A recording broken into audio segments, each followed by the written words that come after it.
everybody, it's Jackie and welcome to the very first edition of Q&A Friday. This is something I'm going to be doing every week. Starting this week on Fridays, I will answer your questions from my website and YouTube and Facebook and Instagram about health and fitness and problems that you're having and challenges that you're facing.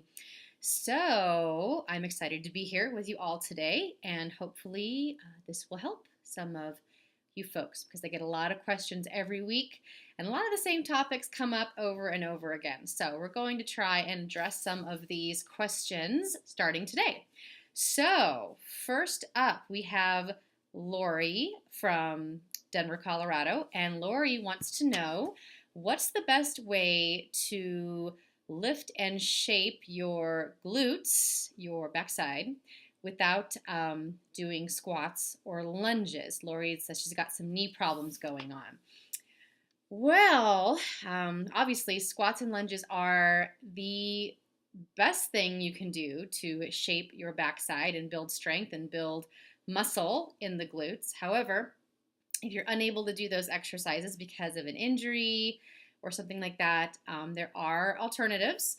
Many of them can be done at home with no equipment whatsoever and with very little weight or no weight. So a few of those, a couple of my favorites are the glute bridge, the hyperextension off of a stability ball, and then the donkey kick or the glute kickback. Now, I'm not going to be demonstrating those in this video today, but what I will do is I will put some links below this video where you can go and see examples of these exercises, and you can start doing these at home.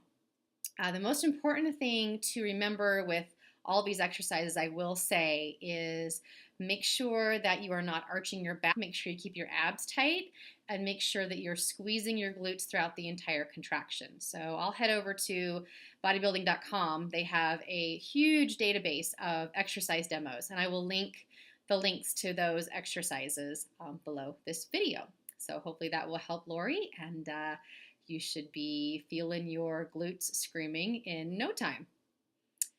Okay, our next question is from Casey, and Casey wants to know, what is the ideal post-workout nutrition ratio?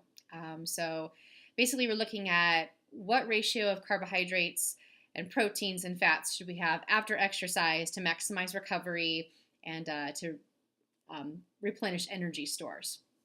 And this is a really, really good question, Casey, because I think this is a place where a lot of people get really confused and really tripped up. Post-workout is actually the time when it's okay. Well, every time is okay to have carbs, but post-workout is an exceptionally good time to have extra carbohydrates because this is when your muscles need them. Used all your energy up, you need to start the muscle repair process and you need to replace that energy. So you definitely want to make sure you have some kind of fast digesting carbohydrate source immediately after your workout, and by immediately I mean within 30 to 45 minutes, along with some easy to digest protein. So this is where a protein shake comes in, works beautifully, comes into play. Because it's liquid, it's easy to digest, it's easy to drink it down after a workout when maybe you don't feel like eating an entire meal. So that's something to consider. So some examples of fast digesting carbohydrates would be fruit, white rice, white bagel, baked potato, bread, what else? Even something like honey, something really fast digesting like honey. Cream of rice is one of my favorite post-workout treats. Rice cakes, really fast, easy, digestible carbohydrates, and gluten-free also, which is a benefit for some folks. So as far as how many grams of carbs or protein you're looking for, that's going to be really individual based on the person, based on their goals and their overall calorie intake for the day. But as a general rule, I would say try to get no less than 15 grams of protein all the way up to about 30 immediately post-workout, and then anywhere from 20 to 40 grams of carbohydrate in that post-workout meal. That's a pretty safe bet. If you are on a calorie restricted plan and your carbs are low to begin with, It might be smart to maybe save up some of those carbohydrates and have the majority of them in that post-workout window, because that is when you're going to need them the most. So I hope that helps. Okay. Finally, we have a question from Mary from Asheville. Hi, Mary. Mary asks, I've been on a fitness plan for about 6 weeks now, and I've had some success, and I've lost about 15 pounds. Congratulations. However, I've noticed in the last week or two that my progress really has stalled. What are some things I can do to get my progress going again? And this is another really, really good question, because I think this is something that a lot of people experience, where you see weight loss in the beginning of your plan, and then after a couple of weeks, it slows down, and you feel like you're doing all the right things, but nothing is working anymore. And Mary, at this point in your plan, it's probably time to switch things up a little bit. So we either need to increase the intensity of your workouts, whether that's adding additional weight, reducing your rest period between sets of exercises, adding high intensity interval training into your cardio workout. That's one thing that can help to facilitate the process. The other thing is to really examine and make sure that you are following your nutrition plan to a T before we decide to change anything. Because ideally, we only want to change one thing at a time. We don't want to drastically change your nutrition plan and your workout plan at the same time, because then we don't know what caused the change, and we might by accident make too big of an energy gap. And what I mean by energy gap is you only need to burn this much and eat this much to lose fat. If your gap gets too big, all of a sudden your body thinks it's starving and your fat loss is going to slow. So it takes a very small energy deficit really to lose body fat. So we don't want to upset that by changing too many things at once. I know, hopefully that makes sense. That's a whole other topic for a whole other day. But make sure that you can increase your intensity in your workouts. And then you can also make sure that you are following your meal plan.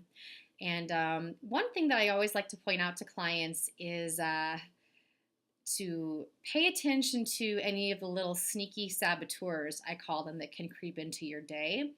It's very easy to think that we're doing an awesome job on our plan when really there's little extras that are sneaking in here and there. And when we're only talking about eating 200, 300 calories less in a day to lose fat, those little extra sneaky calories can add up very, very quickly.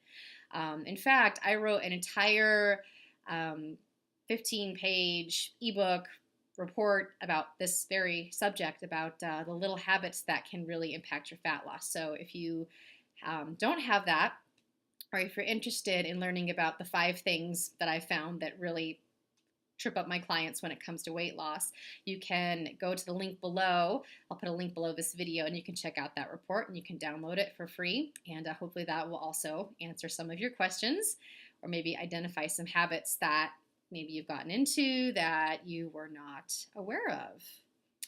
Okay, so I hope that answers that question. And that is all we have for this week. Please keep those questions coming. This is going to be a lot of fun. I think we're going to get a lot of information disseminated this way. I'm really interested in teaching you guys really the truth about fitness and fat loss and exercise, because there's so much information out there. And it's really hard to know who to listen to, who to trust, what's crap that the media is making up, and then what's actual science. So please, if you want, you can leave your questions in the comments below, or you can head over to my Facebook page and you can leave your questions there.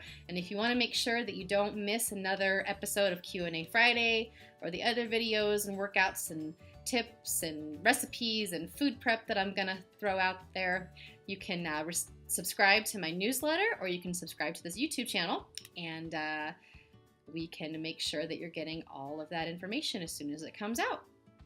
So that's it for today. Happy Friday, have a great weekend, and we'll